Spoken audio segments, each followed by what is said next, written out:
તેમજ યુવાન મિત્રોને આપ બધા વક્તાઓ કહી ગયા તેમ આપને પણ આખી ખ્યાલ જ છે કે ભારતીય જનતા પાર્ટીએ પરસોત્તમ રૂપાલાની ટિકિટ રદ ન કરી અને આપણી સમાજને એણે ચેલેન્જ કર્યો છે કે અમે ભાજપવાળા છીએ તો અમે પણ ક્ષત્રિય છીએ, આપણે ચેલેન્જ કરવાનું છે.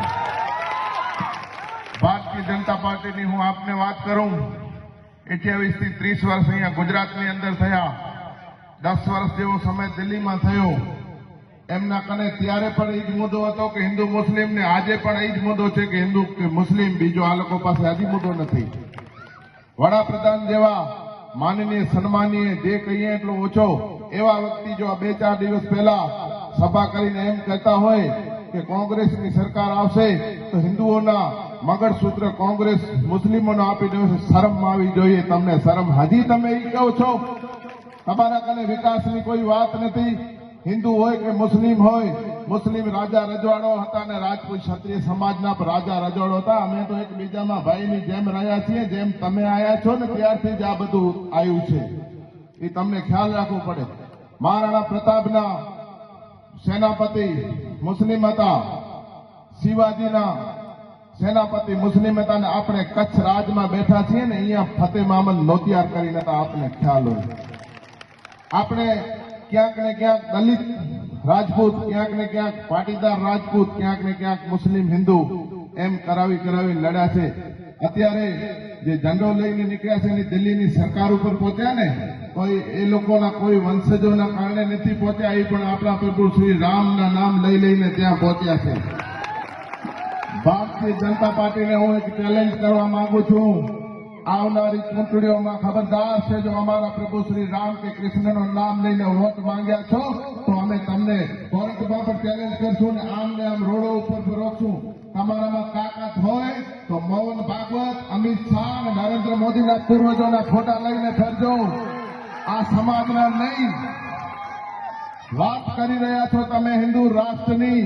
અલ કબીર નામની એક સંસ્થા છે, એ પણ કોઈ મુસ્લિમની નથી, હિન્દુની છે, જે કતલખાનો ચલાવે છે. એના 250 કરોડ રૂપિયા ભારતીય જનતા પાર્ટીએ ફંડ લીધો છે.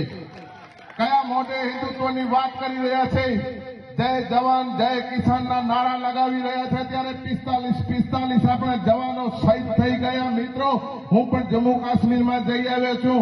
સેનાની એક પણ ગાડી જાતી હોય તો સિવિલિયન ગાડી એલાઉડ જ નથી, તો કેવી રીતના પહોંચ્યો તે આરડીએક્સ? શરમ આવી જોઈએ તમને. જય કિસાનના નારા લગાવો છો. 1400 જેવા કિસાનોને તમે આંદોલનમાં મારી નાખ્યા, તો એ કિસાનો હતા. તમને જય જવાન જય કિસાન લગાવવા નારાનો પણ અધિકાર નથી. નારી બેટી બચાવો બેટી બચાવની વાત કરનારી ભારતીય જનતા પાર્ટી જ્યારે આજે અમારી રાજપૂત સમાજની બેન દીકરીઓ ઉપર વાત આવી છે તો એ નારી સન્માનનું અપમાન કર્યો છે. ક્યાં ગયા છો તમે ધૃતરાષ્ટ્રો? મહાભારતમાં જ્યારે દ્રૌપદીનો ચીરહરણ થયો ત્યારે અનેક દુશાસનો ધૃતરાષ્ટ્રો બેઠા હતા. આજે પણ ભારતીય જનતા પાર્ટીના દિલ્હી જે ધૃતરાષ્ટ્રો અને દુશાસનો બેઠા છે, તમે ચેતી જાજો. આ ભારતની જમીન છે, એ કોઈ દિવસ નારીનો અપમાન થયો નથી. તમારે જ્યારે કોઈ પણ અહંકારી રાજાઓનો નાશ થયો છે તો નિમિત્ત નારી બની છે. નારી શક્તિનું અપમાન કરી અને તમે તમારી કબર ખુદ ખોદી છે. અમારે તો માટી નાખવાની છે. વાત કરવામાં આવે છે, હું તો રાજપૂત સમાજને, મૈસૂરી સમાજને અહીંયા ભાઈઓ બેઠા છે. મુસ્લિમ સમાજ તો આપણી સાથે છે. મુસ્લિમ સમાજ બોલતી નથી. એના ઇસ્લામ ધર્મ વિશે હું જાણું છું. ઇલ્લિલ્લાહુ મિન સાબરીન, સબર કરને વાલો કો અલ્લાહ સાથ દેતા હોય, નથી બોલતા. એમને એટલા અત્યાચારો કર્યા પણ સમાજ નથી બોલતી, કારણ કે ઇસ્લામ એમને બોલવા નથી દેતો. મિત્રો, અંદરથી એ પણ દાજેલા છે. દલિત સમાજ હોય, દલિત સમાજમાંથી અહીંયા મહેશ્વરી સમાજ છે, ત્યારે અમારા પણ ગુરુભાઈ છે માતંગ દેવ, અને તમારા પણ ગુરુભાઈ છે.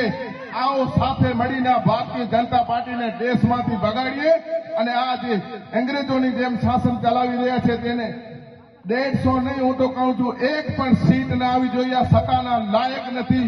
ભારતીય રાષ્ટ્રીય કોંગ્રેસને મત આપીને નારી સમાનનો આપણને બદલો લેવાનો છે. મિત્રો, પહેલાના જમાનામાં રાજાશાહી હોય તો આવા પરસોત્તમ રૂપાલા જેવા 17 માથા અહીંયા કાપી નાખી. આપણે એ સમાજ છીએ.